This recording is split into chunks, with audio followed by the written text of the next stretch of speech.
Olá, amigos e amigas, sejam muito bem-vindos a mais esse Chácara Talk de número 168, 168. Esse é um espaço que nós utilizamos no contexto da nossa comunidade cristã, a Chácara Primavera, mas muitas pessoas e líderes fazem uso desse podcast também no dia a dia de suas vidas, mas via de regra, esse podcast está conectado à reflexão que tivemos no domingo anterior. E há 2 domingos atrás, nós iniciamos uma série chamada Deus, por quê? Tratando do problema da dor, do sofrimento e desse questionamento que certamente emerge no meu coração, quando nós nos deparamos com uma tragédia como a do Rio Grande do Sul, mas também quando nós nos deparamos com problemas no nosso dia a dia, aonde Deus estava quando isso aconteceu, se Deus é bom, por que Ele permitiu? Deus, por quê? E já tivemos uma reflexão relacionada ao fato de que vivemos num mundo em desequilíbrio.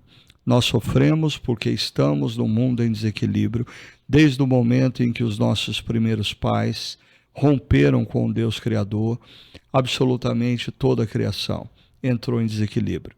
E nesse contexto de desequilíbrio, cristãos e não cristãos sofrem.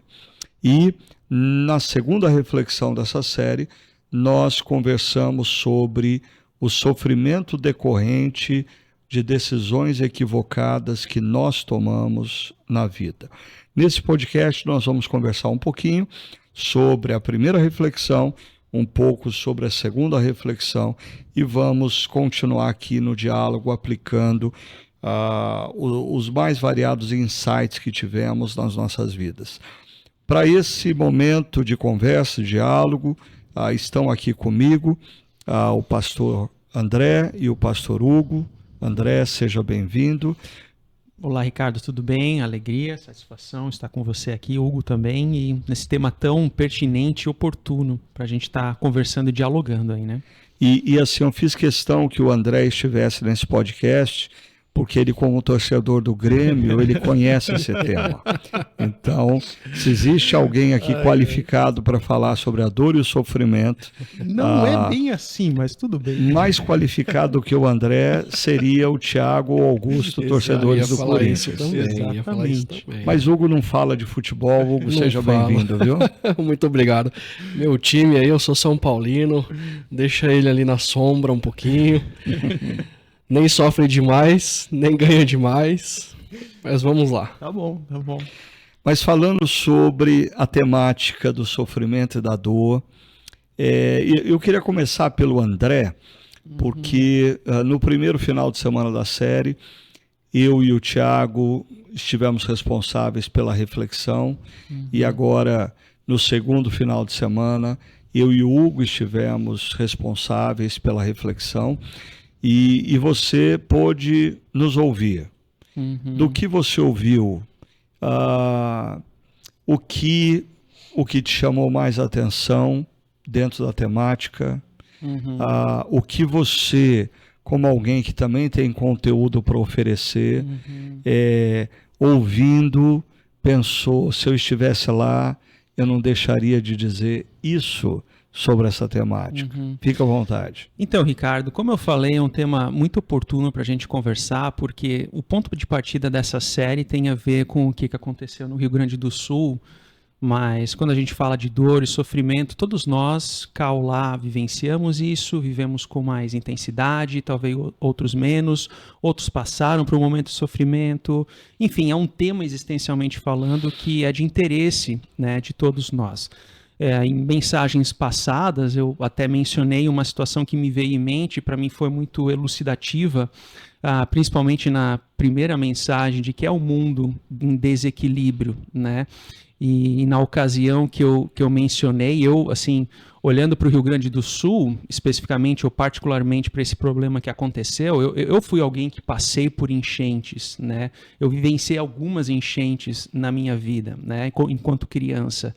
E uma delas, que inclusive a gente foi dormir numa igreja, num alojamento, assim, então assim, eu vivi aquele mundo em desequilíbrio. Pô, peraí, de repente o quarto que eu tô dormindo tem água entrando nos meus brinquedos, né? Aí eu vejo, assim, a correria, meu pai viajando, então assim, era uma situação de muito desamparo. Mas é justamente nesse mundo em desequilíbrio que Deus age com sua graça, com o seu amor e com o seu cuidado. Então eu percebi naquela situação o cuidado de Deus com um caminhão caçamba da prefeitura colocando todos os móveis e pertences dentro do caminhão. Eu percebi o cuidado de Deus tendo um espaço limpo, né, assim, um alojamento, mas era um espaço limpo onde a gente poderia dormir. Eu vi o cuidado de Deus com pessoas que estavam preocupadas com a gente naquele local. Então, assim, nesse mundo em desequilíbrio, com a marca do pecado, a gente percebe também o amor e a graça de Deus, né? Então, é assim que Deus age na história.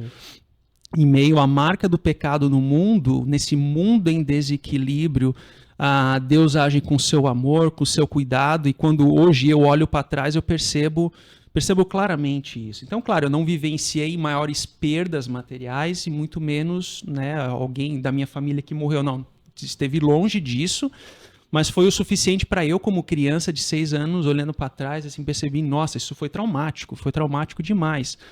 Agora, hoje, entendendo o evangelho ou enxergando com esse óculos da cosmovisão, eu posso olhar para trás e perceber, não, teve graça aqui, teve cuidado de Deus ali, teve amparo de Deus lá, através das mãos das pessoas. Então, para mim, esse paradoxo, assim, né, do mundo em desequilíbrio com o cuidado de Deus nessa situação, né?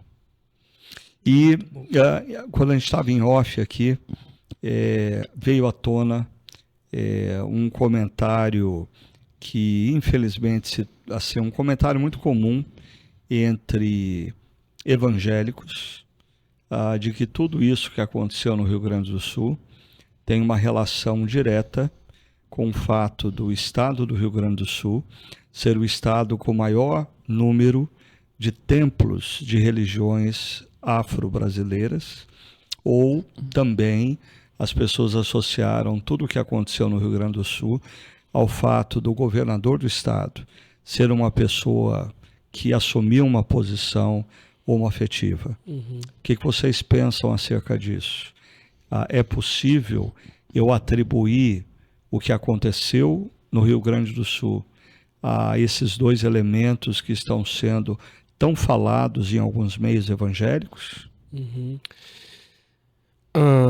Particularmente, eu acho complicado, porque é um reducionismo da razão do porquê todo um estado está sofrendo, de como se Deus aplicasse a sua ira a todos que ali estão e que creiam ou que não creem, deixando de lado outras razões pelas quais nós também sofremos. Mas o ponto principal, a ira de Deus, ela foi aplicada em Cristo. E a gente não percebe no Novo Testamento em diante Deus aplicando sua ira fora Cristo, né? Então eu não acredito. Quando nós inclusive olhamos para o Antigo Testamento, Deus diz que levanta o seu príncipe, o rei da Babilônia, para exercer o seu juízo no seu povo, não contra a Babilônia. Então Deus tem formas de agir, mas assim, a partir de Cristo, a ira dele não se vem dessa maneira. É interessante a gente ponderar nisso que você coloca, Hugo. Assim, na cruz, toda a ira de Deus residia. E é interessante como no próprio ministério de Jesus, num determinado momento, 2 discípulos de Jesus pedem para que Jesus manifeste a ira dele sobre os samaritanos, né? E Jesus, ao longo do seu ministério, é muito claro dizer que ele não veio para julgar, ele veio para convidar para o perdão, convidar para a reconciliação.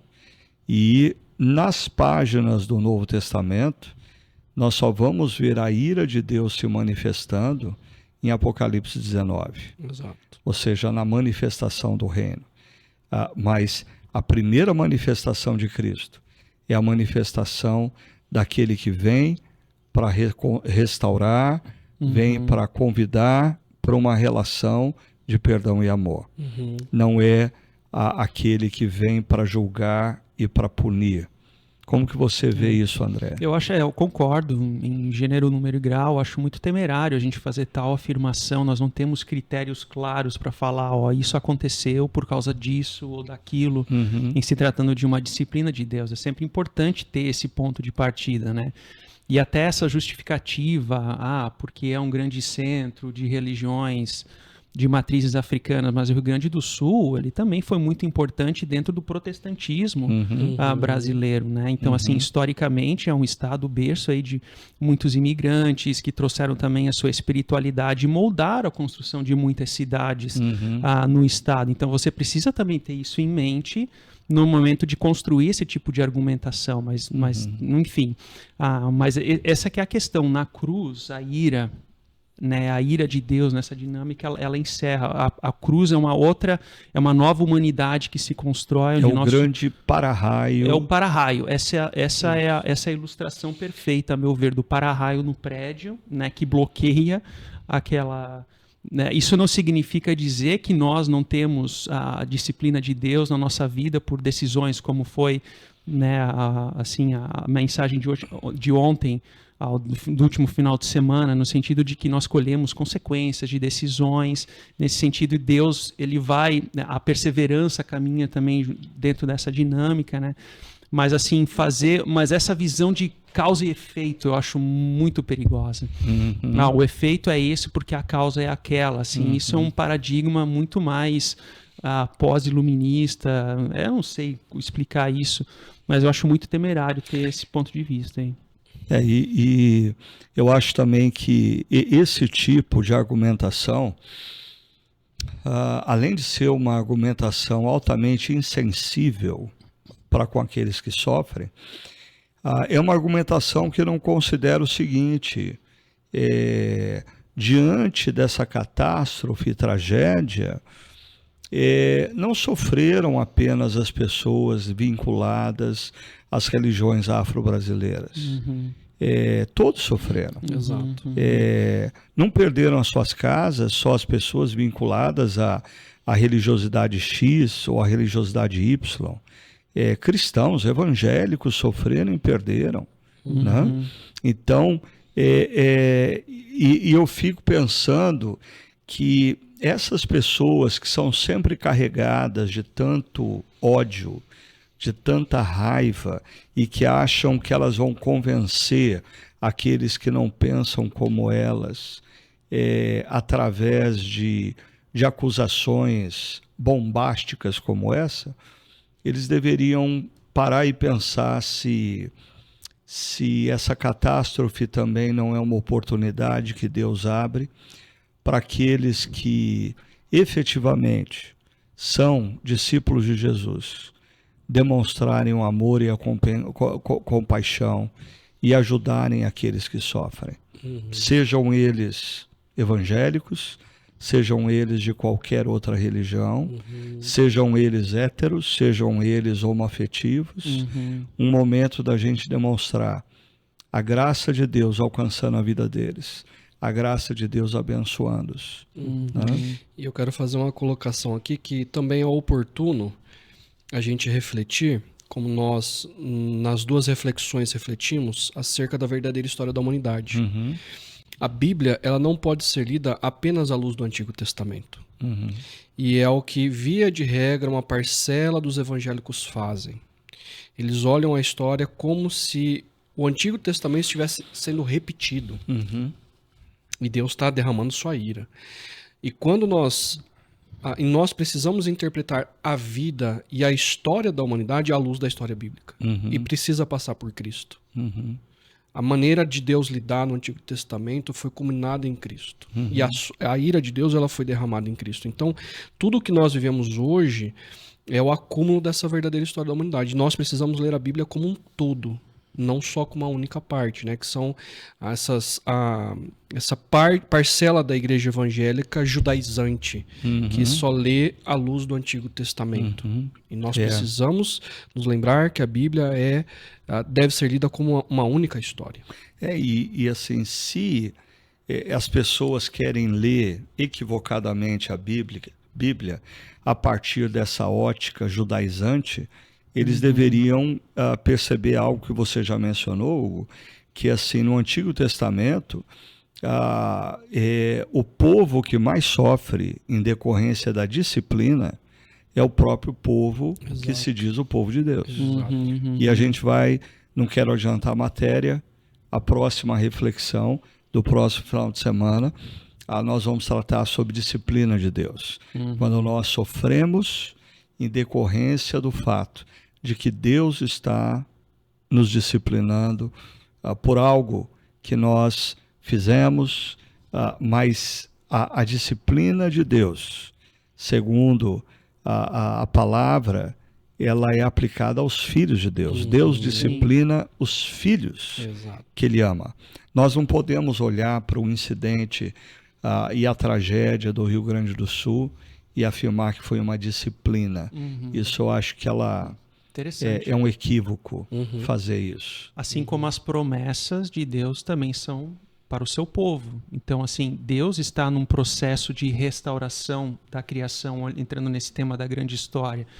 Agora, como você conectar, ok, Deus está restaurando e fazendo novas todas as coisas na história com uma catástrofe, uma enchente. Assim, existem coisas que a gente não consegue explicar, mas por isso a promessa da esperança. É o já e ainda não. É o já e ainda não. Por isso a promessa de Mateus 28 de que Ele estaria conosco todos os dias até a consumação do século. Então essa promessa, aquele que crê, ele se agarra firmemente, porque a gente não consegue explicar muitas coisas na vida com 2 mais 2 igual a 4. Nós não conseguimos. Então existe a dimensão da provação, né? Então o ouro ele é provado pelo fogo, e a gente passa por provações na vida, de diversas naturezas, e o sofrimento é justamente isso. E ali no meio, de alguma forma, Deus quer agir na nossa vida. Eu acho que como nós fazemos parte dessa verdadeira história da humanidade, eu lembro de Tolkien, através do Frodo e do Gandalf conversando. O Frodo fala assim, eu não queria viver isso aqui que eu estou vivendo. O Frodo fala assim, não nos cabe escolher as épocas que nós viveremos. Nos cabe decidirmos como viveremos nas épocas em que nós estamos. E a missão é isso. Nós não escolhemos nascer no Brasil no século XXI, mas Deus nos escolheu para sermos seus discípulos no Brasil no século XXI. Ou nessa ou naquela família, nessa ou naquela dificuldade. Agora, o ponto, vivendo neste momento histórico, como respondo a este momento histórico sendo discípulo de Cristo, discípula de Cristo. Ok, houve a catástrofe, não era para ser assim, é uma consequência da desconexão humana para com Deus Criador. E a gente precisa assumir essa consequência. O mundo está em desequilíbrio. Agora, como que nós vamos viver a partir disso? Exercendo misericórdia. Você estava contando, eu falei assim, cara, eu nunca passei por uma catástrofe natural. E me move, eu quanto discípulo de Cristo, ser extensão do amor de Deus e de generosidade para com aqueles que estão sofrendo. Essa deve ser minha maneira de reagir nesse momento. Você já passou por uma pandemia, lembrando. Isso, muito obrigado. Mas não ter tomado, a água ter tomado as minhas coisas nessa proposta. Então, como nós devemos reagir a esse momento, né? Na história. Eu acho que é muito importante que aqueles que caminham com Jesus e se afirmam discípulos de Jesus, e ao longo dessa série a gente está enfatizando isso, né? Essas pessoas perceberem que quando nós nos deparamos com catástrofes como essa do Rio Grande do Sul, ou a dor de um amigo, de um parente querido, nós temos uma certeza, não era para ser assim. Esse não era o plano original de Deus.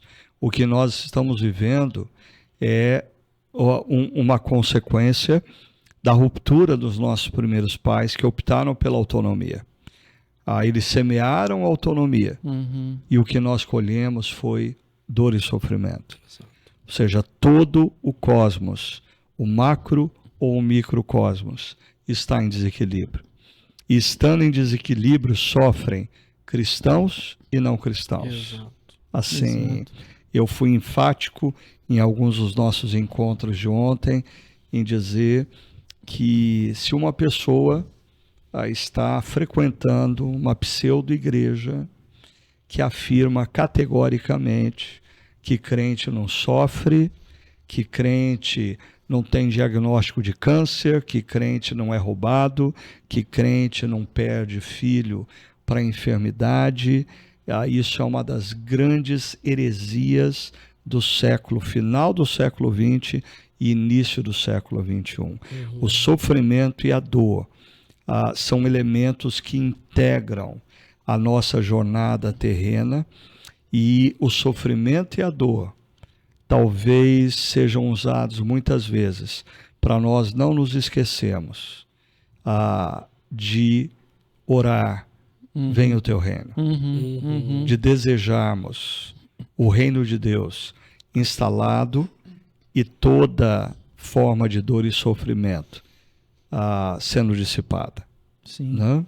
Eu particularmente gosto, ontem até nós tivemos uma das músicas, ela clamava por isso, vem o teu reino, né? O Pai Nosso, né? Então, assim, eu particularmente gosto desse tipo de música, desse tipo de letra que clama para o reino vir, né? Não lembro aqui várias opções, mas porque assim, no nosso mundo evangélico, a gente muitas vezes é ensinado a viver legal para ir para o céu, mas esse movimento é ao contrário, vem teu reino hoje, né?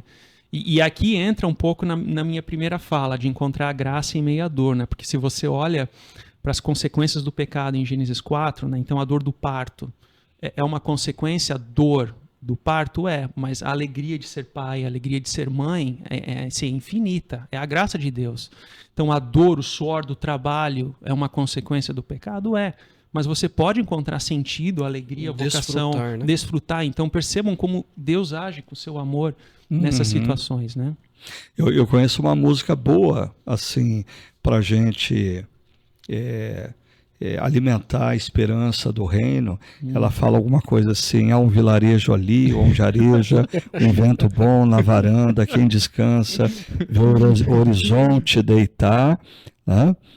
Para acalmar o coração, lá o mundo tem razão, terra de heróis, lares de mães. Já ouvi em algum lugar. Hein? Paraíso se mudou para lá, por cima das casas cal, frutos em qualquer quintal, peitos fartos, filhos fortes, sonhos semeando o mundo real. Toda a gente cabe lá, Palestina, Xangri-Lá, vem andar e voa.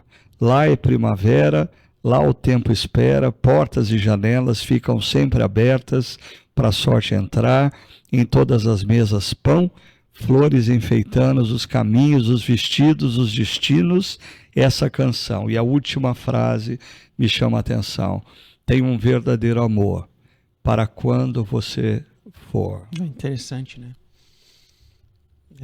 As pedras clamando. Exato. As pedras, pelo reino. É a linguagem de Paulo da criação gemendo. Né? Assim, a linguagem poética para a mesma perspectiva, a mesma ideia. Então é muito sensacional, né? Agora, quando nós falamos sobre sofrimento, existe essa dimensão de nós compreendermos que nós estamos num mundo instável e a instabilidade desse mundo faz vítimas, inclusive nós. Mas também nós precisamos considerar que às vezes o nosso sofrimento é fruto dos nossos equívocos, das nossas decisões erradas, né? E às vezes tem uma corrente no meio evangélico que gosta de atribuir culpa ao diabo. Sim. Né? A gente tem sempre que botar a culpa em alguém. E quando a gente não encontra alguém no mundo visível, a gente coloca na dimensão Ou quando a gente invisível. não quer assumir a culpa, é Satanás. Isso não significa que nós não venhamos atravessar provações, mas o ponto que eu queria colocar para vocês, para a gente discutir, é essa frase: ao longo da vida, decisões que tomamos, escolhas que fazemos, determinarão grandemente o rumo de nossas histórias, a qualidade de vida que teremos e o legado que deixaremos. Quão verdadeira essa frase? Assim, a gente pode dizer, numa perspectiva bíblica, que essa frase ela faz sentido, ou não, Deus é soberano e é Ele quem determina todas as coisas que vão acontecer. As nossas decisões e escolhas não entram nessa linha do tempo. Eu acredito 100% nessa frase, porque Deus nos chama, desde Gênesis 1, Gênesis 2, a participarmos da boa criação dele.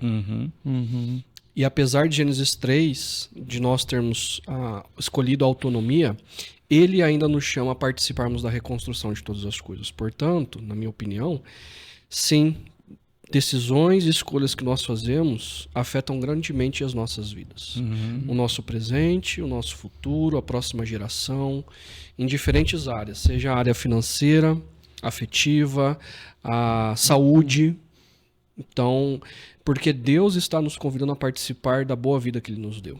Então, não, eu concordo, e aqui a gente não precisa entrar numa teologia da retribuição, né? O toma lá da cá, então eu faço isso, Deus faz aquilo. O que existe de fato são dois lados de uma moeda quando se trata do sofrimento. Então, de um lado existe a história de Jó. Sim, a gente não entende o porquê daquilo, né? Jó sofre, alguém justo, enfim. Mas existe uma dimensão que certa vez eu estava até lendo um estudo sobre provérbios. Existem provérbios que eles seguem uma estrutura muito interessante. Porque ele começa com a partícula se você fizer aquilo, então a consequência será aquilo. Então, se você obedecer, então terá aquilo. Você prosperará, alguma coisa nesse sentido, né? Então, existe uma dimensão da vida onde as minhas decisões, elas implicam diretamente na minha gestão na vida, na forma como eu enxergo a história, na forma como eu cresço profissionalmente, na forma como eu destruo a minha família e assim por diante. Então, as decisões, sim, elas estão diretamente relacionadas aos rumos da minha vida. Até a gente estava falando no Antigo Testamento a gente percebe isso claramente, né? Assim, um Deus sempre fiel e um povo que oscila entre momentos de escolhas próxima de Deus, né? Então, assim, o livro de Reis é justamente sobre isso, né? Então, assim, eu creio que essa até é uma dimensão, uma forma errada de crer na soberania de Deus. Assim, o problema de uma soberania de Deus, assim, onde que quase, né, que Deus leva o braço da pessoa, né, para fazer essa ou aquela escolha, assim, a determinação. Não. Eu acho que aqui entra o princípio da cocriação, de que nós construímos com Deus a nossa história a partir de decisões boas, de erros e assim por diante. Eu diria, Deus, ele nos criou como seres racionais. Exato. E ele se alegra quando a gente faz uso da cabeça, apesar de que muita gente não faz, né? Então, primeiro, eu acho que assim, existem consequências derivadas de leis naturais da criação. Então, assim, você pegar um vaso na sua casa, jogá-lo para cima e botar a cabeça na rota dele, assim, a culpa não foi do vaso. A culpa foi sua. Você achou que você estava acima de uma lei natural. Ou se um carro estiver passando na rua e eu desafiar a lei da física de dois corpos não ocupam o mesmo espaço, e a consequência vai ser ruim, e vai ser ruim. Então, existem questões, eu diria, leis naturais, que se nós não respeitarmos, nós vamos sofrer. Exato. Mas existem também dimensões espirituais. E aqui me vem à memória aquele momento em que Moisés, o povo de Israel, está prestes a entrar na Terra Prometida. Moisés relembra a lei para o povo, e Moisés diz: olha, está diante de vocês bênção e maldição. Se vocês ouvirem os meus princípios, a consequência vai ser boa. Mas se vocês não ouvirem os meus princípios, a consequência vai ser ruim. Mas eu queria destacar uma coisa aqui. Eu não creio que quando Deus fala as consequências vão ser ruins, tem a ver com diretamente o castigo de Deus porque nós não obedecemos. Não. Os princípios de Deus são fonte de sabedoria, provérbios. E se nós não optamos em viver a partir dos princípios de Deus, o que a gente colhe é dor e sofrimento. Por quê? Porque Deus nos puniu? Não. Porque nós fomos insensatos. Eu acho interessante a repetição dessa palavra no livro de Provérbios. Insensato. quem não respeita leis naturais e os princípios e valores de Deus é insensato. O insensato é um cara que não usa a razão para viver. Né? Então, é como eu vejo esse negócio aqui das consequências das nossas decisões e escolhas ao longo da vida.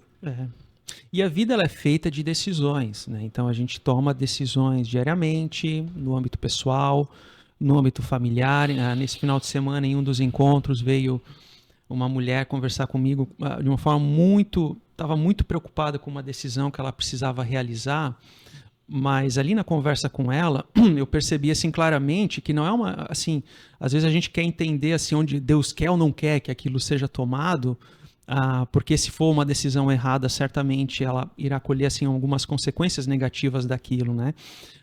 Então, assim, às vezes o fruto é certo, mas no momento errado. Existem decisões que a gente precisa maturar um pouco mais, entender um pouco mais os cenários, né? Mas no nosso afã de querer que as coisas aconteçam para ontem, a gente toma decisões de forma equivocada, rápidas ou motivada pela ansiedade. Isso é muito complicado. Então, assim, todos nós temos decisões para serem tomadas na vida. Algumas são de efeitos imediatos, outras, assim, marcam uma história, né? Mas elas, assim, tudo... Deus nos deu a racionalidade justamente para que a gente possa usufruir dela, né?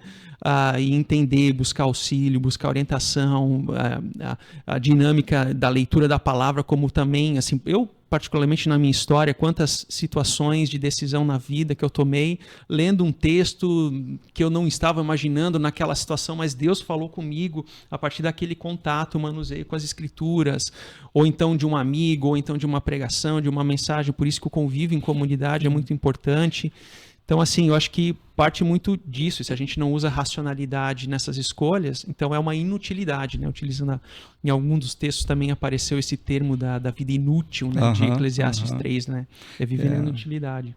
Eu creio que quando você faz menção dessa mulher que falou com você, eu acho que é importante a gente também destacar pro pessoal que, assim, eu quando eu leio as Escrituras, eu não vejo um Deus que nos coloca as duas mãos fechadas diante de nós e dizendo, escolhe. E se você errar, você está lascado. Né? É a brincadeira do copo com a pedra, assim, onde que tá? Porque tem gente que acha que é assim que Deus lida com a gente. Não. Deus nos coloca opções, Deus nos dá a capacidade de refletirmos, de considerarmos. Deus nos dá bons conselheiros para consultarmos e avaliarmos, e a fim da gente tomar as decisões corretas. E eu diria que, em muitos momentos na vida, nós não temos a decisão correta, nós temos algumas possibilidades de decisões corretas. Né? Assim, com implicações diferentes, né? Aí cabe a sabedoria de qual implicação. Agora, diante das possibilidades, nós temos as decisões equivocadas. Que normalmente as decisões equivocadas, elas estão associadas ao fato de que nós não estamos fazendo uso de uma consideração sensata, nós não estamos ouvindo as pessoas corretas, nós não estamos considerando os princípios e valores de Deus. Aí as decisões equivocadas nos levam a caminhos de dor e sofrimento. Né? Tem aquela música do Baruch, O Jardim de Inocência, né? Quando ele diz, se eu pudesse, voltaria atrás e faria novamente o que eu fiz. Então essa música, ela revela um pouco assim, existe uma dimensão da vida em que a gente, assim, nós tomamos decisões equivocadas, erradas, a gente vive o arrependimento, a gente vive o perdão de Deus, o cuidado de Deus, a transformação, mas ao mesmo tempo aquele sentimento, se eu pudesse voltar atrás e fazer tudo isso novamente, né? Então, que bom que ao longo da vida a gente pode também ter uma sabedoria ou discernimento de também cuidar das decisões, né, em relação à vida pessoal, profissional, cuidado pessoal, cuidado com o tempo, cuidado com o corpo, cuidado com os relacionamentos, né? Porque é muito comum, pelo menos no aconselhamento, a gente viver, eu ter que a pessoa administrar consequências de decisões erradas. Né? Não é nem olhar para frente, ó, meu sonho é esse, o meu sonho é aquele. Ela tem que administrar ao longo de um longo prazo as consequências de tomada de decisões erradas. Eu, assim, quando eu penso em decisões e consequências, né, e para ilustrar até isso que a gente está falando, eu me lembro quando, lá atrás, em 1994, eu era pastor em São Paulo, de uma comunidade no bairro de Pirituba, e eu fui convidado para ir para os Estados Unidos fazer um mestrado, mas eu vivia um momento muito bom na igreja. Era uma igreja muito querida, o nosso ministério estava despontando ali em São Paulo, e eu olho para trás e eu digo, será que só existiria um caminho? O único caminho de Deus seria eu ir para os Estados Unidos fazer um mestrado? Eu acho que não. Eu acho que assim, aquela é uma situação que talvez Deus tenha dito assim, meu filho, eu vou estar com você, se você quiser, se você quiser sair e estudar, fazer o seu mestrado, ou se você quiser continuar o seu ministério aqui em Pirituba, eu vou dar com você. Não existia nenhuma questão moral nessa decisão e não existia nenhum impedimento. Conselheiros sábios, alguns diziam, vá para os Estados Unidos, outros diziam, permaneça aqui. E eu acho que Deus me dizia, meu filho, eu vou estar com você aonde você estiver. E quando eu faço a opção por ir para os Estados Unidos, mais tarde, na volta, eu recebo um convite para vir para Campinas. E eu consulto 3 pessoas que assim eram de grande autoridade na minha vida.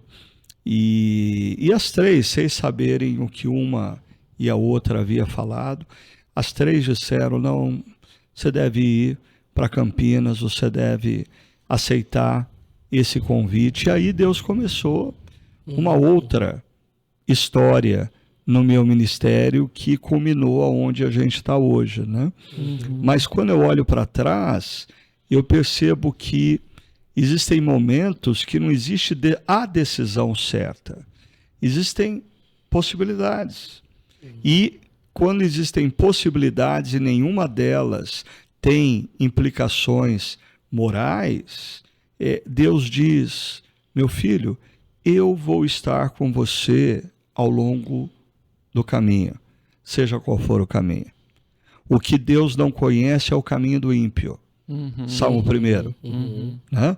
O Salmo 1 termina dizendo, Deus abençoa o caminho do justo, mas Deus não conhece o caminho do ímpio. O termo ali é Deus não está no caminho. Quando você pega um caminho que não tem a ver com os princípios e valores de Deus, você está sozinho. Deus não está nesse caminho. Exato.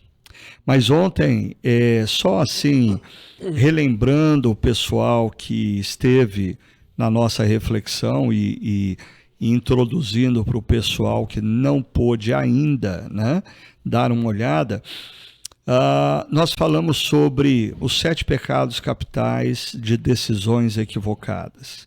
E eu vou mencionar aqui os 7 pecados, depois eu quero que vocês destaquem aquele que vocês entendem ser mais pertinente no contexto atual, ou de suas vidas, ou da sociedade. O pecado capital número 1 das decisões equivocadas: nutrir sentimentos e pensamentos não apropriados. Pecado capital número 2, dar ouvido às pessoas erradas. Pecado capital 3, subestimar a maldade do coração humano. Subestimar. Pecado capital 4, não respeitar limites, não ouvir não, e não respeitar esses limites. Pecado capital 5, deixar-se dominar pela vontade e pelo desejo, ou seja, em oposição à sensatez e à racionalidade. Pecado capital 6, não assumir a responsabilidade por erros cometidos, e o pecado capital 7, omitir-se diante dos erros de outros. André e Hugo, qual desses pecados capitais de decisões equivocadas chamam mais a atenção de vocês e por quê? Na realidade, todos eles possuem assim, implicações, a gente de alguma forma se identifica, né? O que eu acho muito interessante, assim, que me veio muito à tona no pecado capital número 5, deixar-se dominar pela vontade ou desejo, né? E uma implicação que me veio à mente quando eu estava ouvindo essa explicação especificamente é que, assim, nós não somos uma tábula rasa, né? Nós temos a nossa história, nós temos a nossa criação, a nossa formação. Ao mesmo tempo, nós não apenas colhemos erros de escolhas erradas feitas por nós mesmos, mas também por outros. Uma criação que não foi boa, que não foi acolhedora, que não foi direcionada, talvez amizades ao longo da vida que não foram, né, boas nesse sentido. Então, assim, nós somos produto ou fruto emocional, intelectual, né, em termos de sentimentos, da criação que nós recebemos em casa e da formação que nós adquirimos na vida, né? Então, às vezes, a consequência de você olhar, né, para a sua história, para a sua família, para amigos, é reagir da mesma forma para com eles, de uma forma agressiva, de uma forma não tão sóbria, né? Então você se deixa dominar pela vontade, pelo desejo. Se meu pai teve essa história, então eu também vou ter.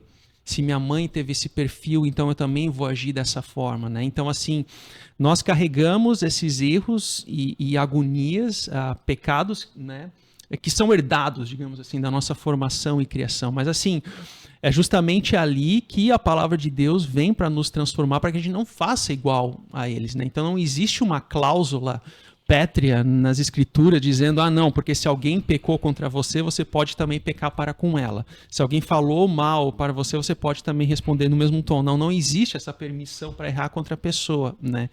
Então esse deixar-se dominar pela vontade, pelo desejo, tem a ver, assim, para mim, ela traz muito essa dimensão de sobriedade, de controle, de mansidão, apesar da história que eu carrego, apesar da construção de vida que eu tive, apesar da criação que eu tive e assim por diante. Então, as implicações, elas são diversas, né?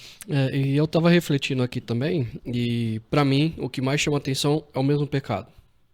É esse número 5, deixar-se dominar pela vontade e desejo. Porque quando eu olho para a sociedade brasileira e para as pessoas que nós cuidamos, né? Por exemplo, na sociedade brasileira, falando economicamente, metade da sociedade está endividada. Porque não conseguiu controlar a vontade, não conseguiu controlar o desejo de comprar coisas. Ou quando nós cuidamos de pessoas, está nesse... não consigo controlar meu desejo de raiva. Não consigo controlar meu desejo afetivo por uma outra pessoa. E por aí vai. Então, eu acho que no momento atual que nós vivemos, é claro que todos são muito práticos, se aplicam à minha vida, a vida, creio que, de cada pessoa. Mas quando eu olho para a sociedade, eu acho que esse é o que mais... E o 3, né? Você citou o exemplo enquanto pai do pecado 3, subestimar a maldade do coração humano, assim, olhar para o filho, para a filha, não, é bonzinho. Não tem problema nenhum. Mas é interessante. Eu contei uma história ontem, por isso que ele tá... No sábado você mencionou, né? Assim, não, o filho ou a filha, assim, não tem problema nenhum. Na verdade, não tenho dificuldades de identificar os erros nas minhas filhas. Agora, o desafio que eu ainda não vivo e que muitos pais de adolescentes, eu percebo essa crise, é assim, pais que levam os filhos adolescentes, talvez em ambientes assim não saudáveis, para a construção de um adolescente, seja uma casa de show e tal. Porque eu pelo menos estou levando, né? Ela não está indo com amigos, ou seja, você cria um ambiente permissivo achando que não vai acontecer nada. O que você semear, você colherá. Exato. Então, assim, mas com aquele medo de perder, assim, não, porque se eu for muito restritivo, então eu vou perder o meu filho, sabe? Essa é uma crise, uma tensão que eu ainda não vivencio, né? Mas, assim, como ponto de partida, utilizando a sabedoria bíblica, né, assim, uma sabedoria em relação a isso, no fundo está subestimando a maldade que pode também surgir no coração daquele adolescente. Não, Então, não pode surgir. Ela já existe. ela já existe, né? A Bíblia diz que assim Ela não os nossos percebe, filhos né? são pecadores, Exato. apesar da gente não Não achar tá que eles são. manifesto assim, né? Ou não se manifestar na frente da gente. Exato. Né? Mas assim, eu diria, inclusive, André, como alguém que já tem todos os filhos criados, né? Sempre a minha reflexão é... eu não me lembro de uma vez que eu disse não e eu me arrependi. Se nos momentos em que eu acho que eu errei como pai, foram justamente os momentos que eu deveria ter dito não. E eu disse sim. Eu não me arrependo Do não. dos momentos que eu disse não. Até mesmo aqueles que talvez meus filhos, hoje olhando para trás, interpretem assim como, mas não era coisa boba, não tinha problema, porque não deixou. Foi parte de um processo de formação. Assim, eles precisavam aprender a lidar com a frustração, eles precisavam aprender a lidar com os limites. Né? Então, eu não me arrependo das vezes que eu disse não. Eu me arrependo de momentos que eu deveria ter dito não. E porque eu queria muito fazer a vontade deles, eu disse sim. Então, É uma sedução grande, né? E eu acho que isso está relacionado aqui ao pecado número 4, né? Não respeitar limites. Sim. E essa terceirização que existe no mundo atual de querer que a escola ou a igreja ensine para os meus filhos os limites. Quando Deus me colocou como pai, como mãe, e a minha missão como pai, como mãe, é formá-los. E para formá-los, eu preciso ensiná-los a lidar com os limites e lidar com as frustrações. Né? Eu creio sim que,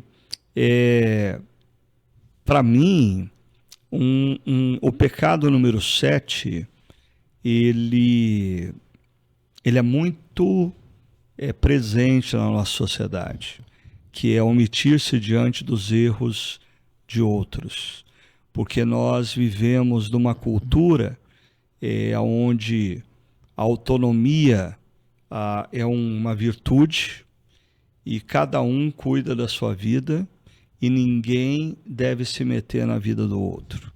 Então, não é raro, mesmo no contexto da comunidade cristã, pessoas estarem tomando decisões erradas, mas o amigo do lado, a amiga do lado, não interfere, não chama por uma conversa e se omite diante dos erros. Ou a gente estava falando de criação de filhos, né? Eu acho que você não se posicionar diante de algumas coisas para que o seu filho goste de você é uma omissão. E algo que no passado eu repeti várias vezes quando falava sobre criação de filhos, era assim: se você tem pressa em ser amado, você jamais será amado. E eu acho que alguns pais, eles têm muita pressa em serem amados. E formar filhos demanda maturidade. E maturidade, ela deve fazer você não ceder pela pressão de ser amado de maneira imediata. Exato. Eu lembro... Desculpa.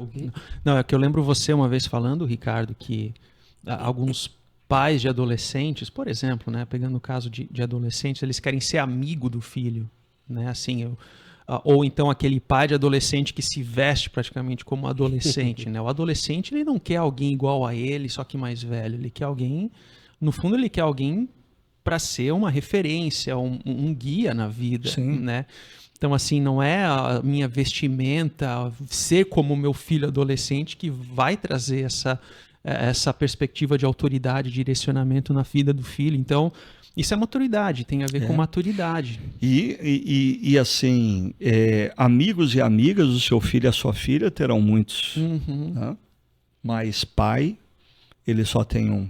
Exato. Então, se você abdicar da posição de pai para ser amigo, coitado do seu filho, coitado da sua filha, tá órfão, não tem pai, né? Então, acho que assim, esse anseio de ser o melhor amigo, com isso, é claro, eu não estou dizendo que a gente não deve gastar mais tempo com os filhos, cultivando amizade. Eu acho isso, assim, deve ser feito. Eu acho muito bonito quando eu vejo, assim, filhos e filhas que se tornam adultos próximos do pai e da mãe. É coisa linda. E isso é fruto de você semear.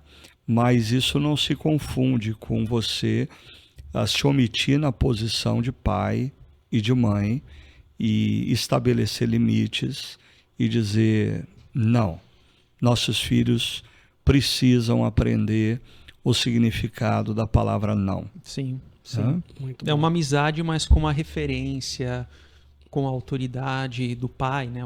Pegando o caso do pai. E assim, são poucas se você olhar assim para os filmes, para as séries, são poucas que você tem assim essa referência de sabedoria no pai, né? Parece que a geração ela se basta, ela é alguém assim que cultiva a si mesmo e assim por diante.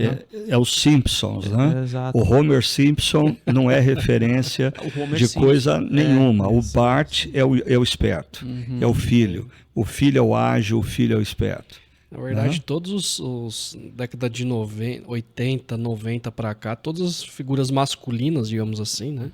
São bobões, né?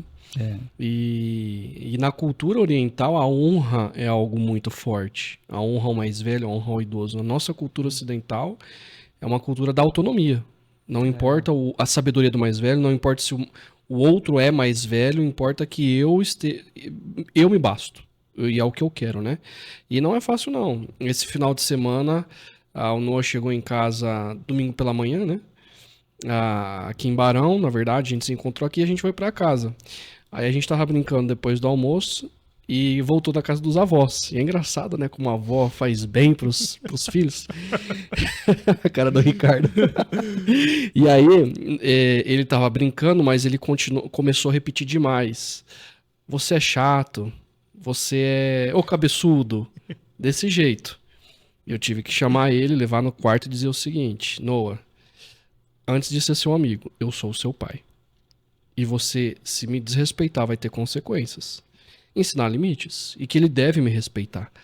E é engraçado que quando eu viro para as minhas crianças, eu falo assim, tá bom, vocês querem fazer o que vocês querem?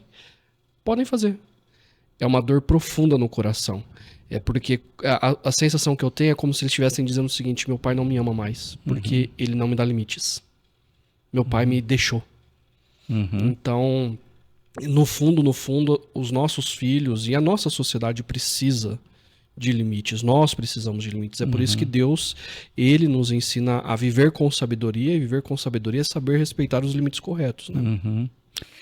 E para aqueles que não acompanharam a nossa reflexão nesse último final de semana, esses 7 pecados capitais de decisões equivocadas, eles são derivados de uma história muito trágica que envolve Aminon, um dos filhos de Davi, que com a ajuda de um primo, Jonadab, eles tramam a vinda da meia-irmã de Aminon, Tamar, para sua casa, e Aminon vai violentar Tamar.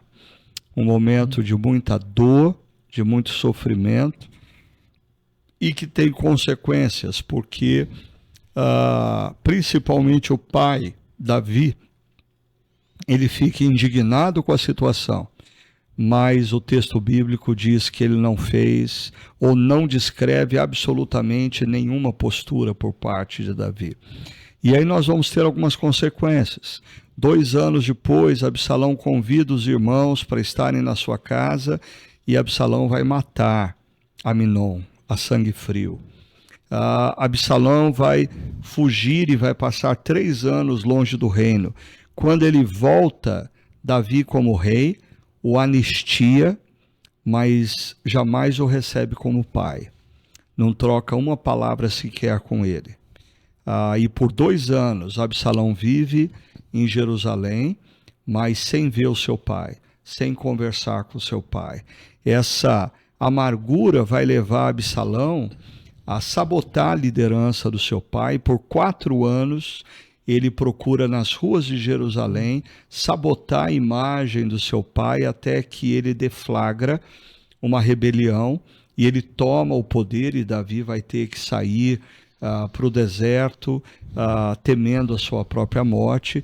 E uma batalha entre os homens de Davi e os homens de Absalão acontece, e Davi havia orientado seus oficiais que eles não deveriam tocar na vida de Absalão. E Absalão, num determinado momento da batalha, foge para uma região de árvores baixas e o seu cabelo fica preso numa dessas árvores. Ele cai do seu cavalo ou da sua mula e os homens de Davi se aproximam. Os primeiros homens mantêm uma distância, mas Joabe, o homem de confiança de Davi, o general que acompanhou Davi por muitos anos, se aproxima e ele mesmo mata Absalão. Quando Davi recebe essa notícia, Davi chora profundamente e ele diz: meu filho Absalão, quem me dera ter morrido em seu lugar. Absalão, meu filho, Absalão, meu filho. E é interessante a gente pensar que esse sofrimento profundo de Davi acontece 11 anos depois do episódio envolvendo Aminon e Tamar, que Davi não interveio, não fez absolutamente nada. E como o pecado chamou o pecado, como a desgraça multiplicou-se, e eu não sei para vocês, mas essa história me ensina o perigo da gente confiar naquele ditado popular que diz que o tempo resolve tudo. O tempo não resolve nada, né? Não resolve nada. Não. Só amplia o silêncio, só amplia a amargura. O que resolve são atitudes. A partir da sabedoria bíblica. Confronto, pedido de perdão. Né? Isso aí se aplica em diferentes situações. E essa história, eu disse no final da reflexão, eu disse, bom, tem gente aqui que está pesado com essa história, mas eu estou consolado com essa história. Porque quando eu leio acerca da família de Davi, eu chego à conclusão que a minha família é muito boa. Pelo menos a gente ainda não matou um ao outro. Não chegou lá ainda. Assim, a gente pode fazer paralelos. Né? Então, assim, não é uma catástrofe nessa dimensão, mas é muito comum você vivenciar, assim, como pastor, né? A gente, parte do ofício é estar num sepultamento, por exemplo. E ali você percebe que as pessoas que mais sofrem com aquele momento de despedida são aquelas que, de fato, havia alguma mágoa, alguma coisa não resolvida, alguma ferida que ficou em aberto e não teve tempo de resolver. Então, assim, você percebe, de um lado existe a sobriedade, existem situações, né, de sobriedade mesmo, né, num contexto de um sepultamento, de ofício fúnebre, mas existe esse lado do desespero, justamente de pessoas aqui fazendo esse paralelo a Davi que não resolveu uma coisa com um filho, né? Então esse paralelo a gente pode ter, né? Até que ponto eu estou deixando, ou como diz essa frase, né, deixar o tempo passar com uma mágoa que eu tenho com os meus pais, uma mágoa que eu tenho com os meus filhos, que eu não dou o passo para resolver isso, né? Então não é no momento derradeiro de um sepultamento que você vai resolver, não, ali vai vir à tona, né? Então isso é muito sério, isso é muito sério. amigos na comunidade cristã, Também. do qual a gente se vê todo final de semana, Também. e todo final de semana, porque eu não resolvo, eu lembro daquilo, né? E é engraçado que em famílias maiores a gente percebe que inúmeras histórias assim são comuns, né? A nossa vida, a Bíblia, ela não esconde a realidade humana. Eu acho isso bonito. E a realidade da nossa necessidade de sermos redimidos por Cristo. Então, assim, na minha família tem dor e sofrimento por parte dos meus tios, primos. Eu acho que todo mundo tem, né? Igual você falou, e situações que a gente fala assim, poxa, já faz 2 anos que o fulano de tal não fala com o fulano de tal, né? Toda a família tem. E a Bíblia não faz questão de não esconder isso. É assim.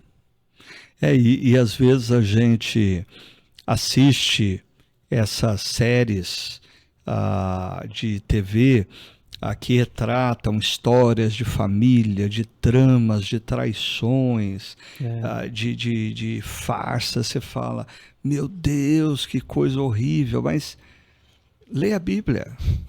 Leia a Bíblia. Né? E é impressionante como assim a Bíblia não esconde essa realidade. E para mim, é muito forte nessa reflexão que nós fizemos, é a última aplicação, que essa história nos ensina que todos nós precisamos de um Redentor. Exato. Assim, a família de Davi não tem jeito. Humanamente falando, não tem jeito. Exato. Não tem jeito. Não há terapeuta que resolva Não há remédio que vai o resolver problema dessa família. Não há calmante, não há antidepressivo que tire essa angústia de Davi, ou esse senso de culpa de Davi. Não há terapia ou antidepressivo que restitua Tamar a dignidade.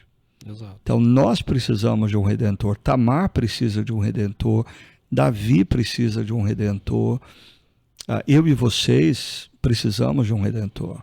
Então essa história faz a gente olhar para a cruz e perceber quão carentes da cruz a humanidade é. Porque a humanidade sem cruz não tem esperança. Não tem esperança. Agora, também eu acho que nós falamos sobre a importância de você identificar na sua vida situações que você errou e fez outros sofrerem. E eu diria que parte do nosso processo de reconstrução da vida, às vezes olhar para trás e voltar lá e pedir perdão, né? E nós falamos sobre a importância da gente se apropriar do perdão. Porque às vezes você feriu alguém e você até recebeu o perdão dessa pessoa, mas você não consegue se perdoar. Então lembrar que Deus não é como Davi. Enquanto pai, Deus não é como Davi, que recebe o seu filho em Jerusalém, mas não o abraça como filho. Deus é como o pai de Lucas 15. Exato. Que acolhe, perdoa, lava e faz festa. Faz festa ainda. Agora, para a gente caminhar para o nosso final, eu queria colocar, eu guardei para o final conteúdo novo que não dava tempo da gente colocar lá na nossa reflexão, que já foi longa. E eu acho que assim, o pessoal que está participando do nosso podcast vai gostar. Pelo menos o André, ele gostou muito. O Andy Stanley, ele tem um livro chamado Better Decisions, Few Regrets, e ele coloca 5 questões fundamentais antes de você tomar decisões. E aqui eu vou fazer o seguinte, eu vou colocar cada questão e vocês comentam o que vocês acham dessa questão. É tipo pinga-fogo.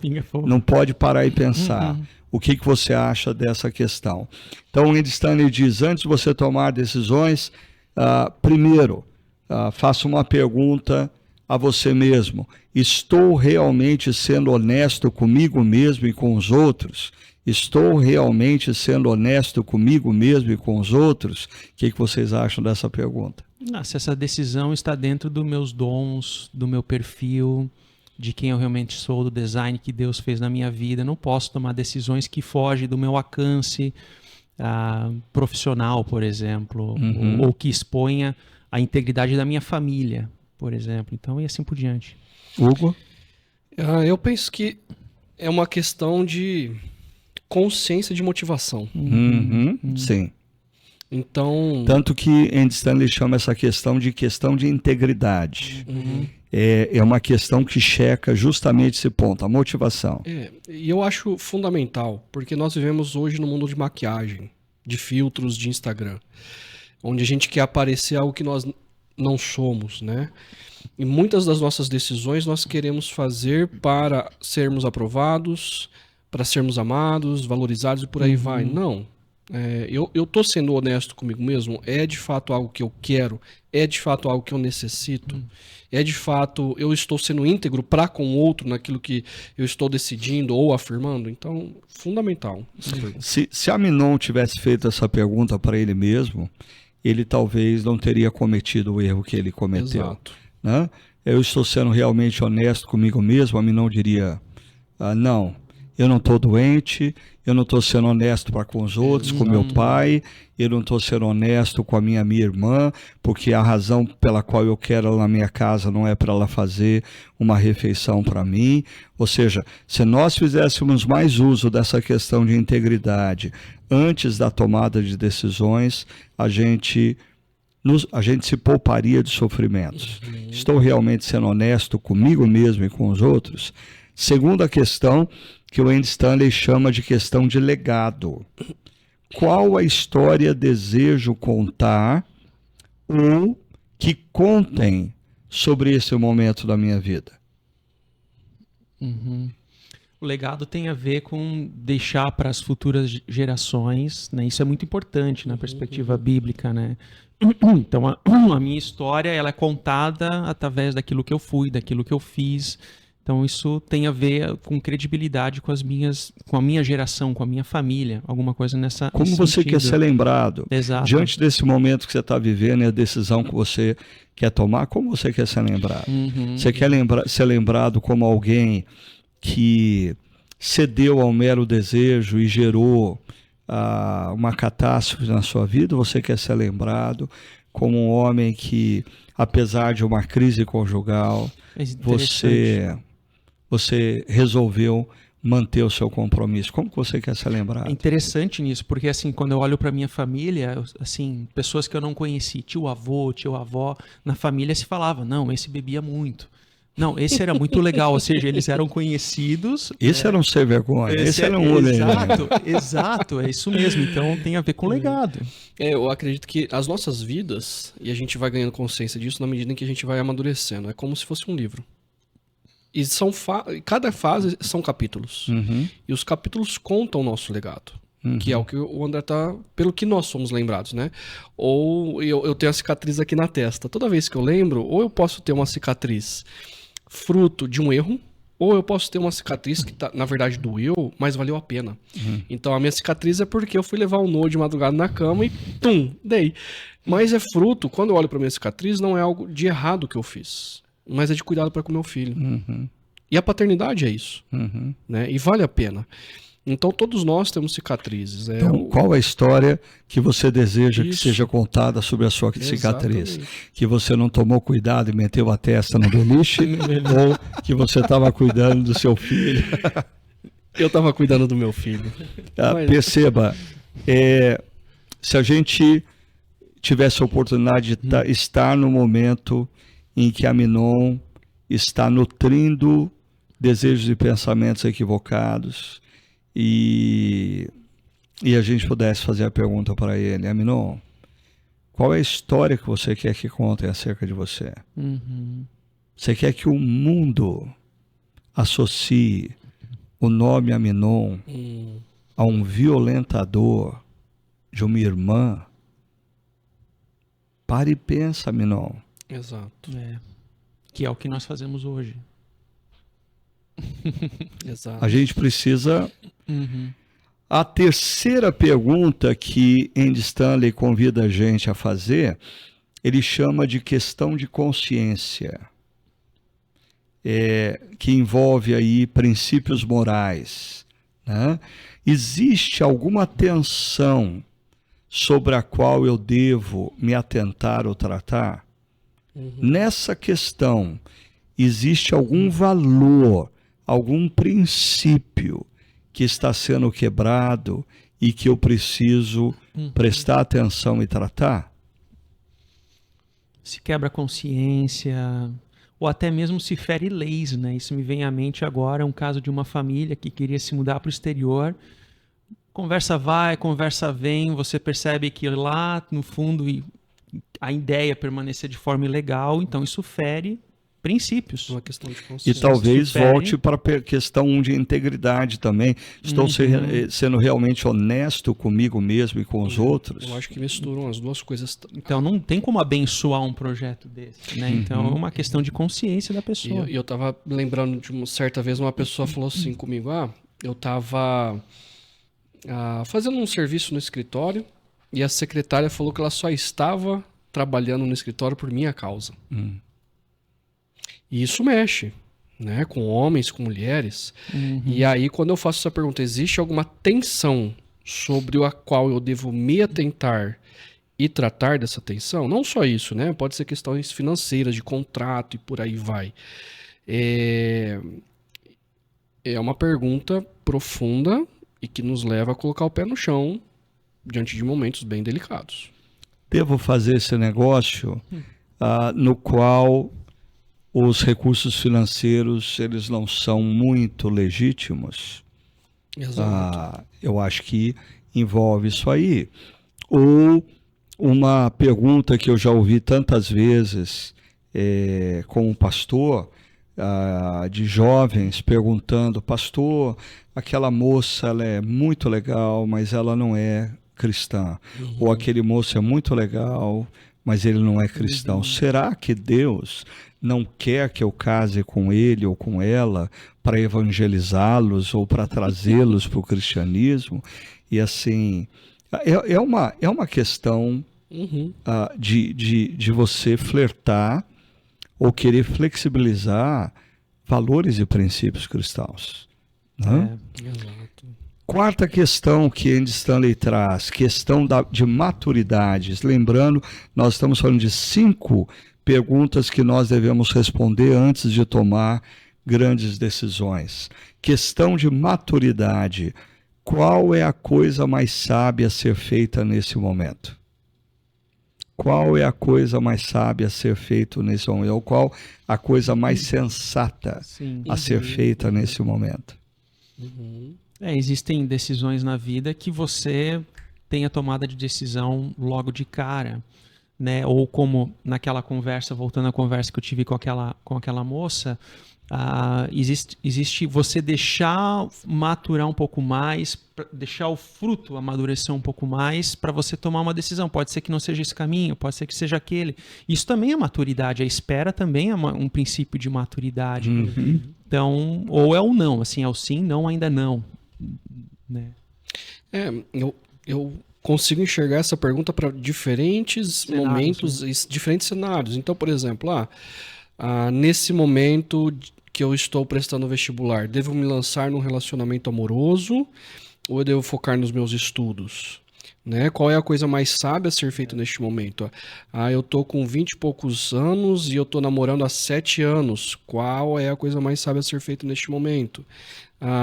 Eu acabei de entrar no emprego e surgiu uma outra oportunidade, mas eu tô com um filho pequeno. Sacrifica ali, né? Exato. Qual é a coisa mais sábia a se fazer nesse momento? E eu acho que essa pergunta que o Andy Stanley chama de questão de maturidade, ela vem ao encontro daquele pecado capital que fala justamente sobre não se deixar dominar por desejos e vontades. Exato. Né? Porque muitas vezes nós nos movemos por causa dos nossos desejos e vontades, mas aquilo não é sábio. Exato. Não é sábio. E de certa maneira, mas Aminon já estava tomado pelo desejo e pela vontade, Mas e essa é a pergunta que Tamar tenta trazer à mente dele, dizendo, o que você está querendo fazer é uma loucura. Seja sábio. E Aminon, ele não acorda no dia e fala assim, estou apaixonado. Ele nutre. Aham. Essa pergunta deveria ter sido feita lá atrás, quando a semente estava sendo regada, né? Exato. É sábio eu nutrir esse sentimento, é sábio eu caminhar nessa direção. E a última pergunta que Andy Stanley, de 5 perguntas que ele nos coloca, sobre perguntas que nós devemos fazer diante de grandes decisões. É a pergunta, nesta situação que eu estou envolvido, o que o amor demanda de mim? O que o amor demanda de mim? É questão de relacionamentos, né? É isso? Ou de... por exemplo, se Aminon tivesse feito essa pergunta para ele mesmo, né? O que o amor demanda? O verdadeiro amor demanda dele? Demanda respeito e consideração pela irmã. O amor demanda dele que ele não engane o pai dele, que ele honre o pai dele. A gente vive numa sociedade do eu tenho o direito de ser feliz. E muitas vezes, quando eu sou regido por isso, a custos, né, justamente de degredir o outro, denegrir, né, o outro. Então, isso é muito sério. Né? E como nós fazemos parte da verdadeira história da humanidade, a nossa vida é vivida na presença de Deus, e a nossa lealdade primeiro está com Cristo, eu sou um jovem solteiro. O que, pelo fato de eu ter sido amado por Cristo na cruz e na ressurreição, o que meu amor por Ele demanda de mim? Além de Cristo, eu sou casado. O que o meu amor por Cristo demanda de mim, o meu amor e minha aliança para com minha esposa demanda de mim. Eu sou casado e tenho filhos. Né? Como pai, como isso demanda enquanto pai. Exato. Agora. Eu, quanto amado por Cristo, em aliança com Ele, eu, quanto profissional, o que o amor demanda de mim? Eu acho que quando a gente coloca a grande história e nós nos inserimos na grande história, que é a realidade da humanidade, e de que nós estamos em aliança com Cristo, e a gente faz essa pergunta, a própria pergunta já decide por nós o que nós devemos fazer. Legal. Eu espero que você que está nos acompanhando teve a oportunidade de anotar essas 5 questões que todos nós devemos fazer antes da tomada de decisões. Elas nos ajudam demais, ou podem nos ajudar a não cairmos nos 7 pecados capitais de decisões equivocadas. Eu quero agradecer o André, o Hugo, por esse bate-papo aqui tão rico, tão precioso, e eu quero convidar vocês que nos acompanham no próximo final de semana, no sábado, às 18 horas, no Espaço Barão, ou domingo, no Espaço Barão, às 9, 11 ou 19 horas.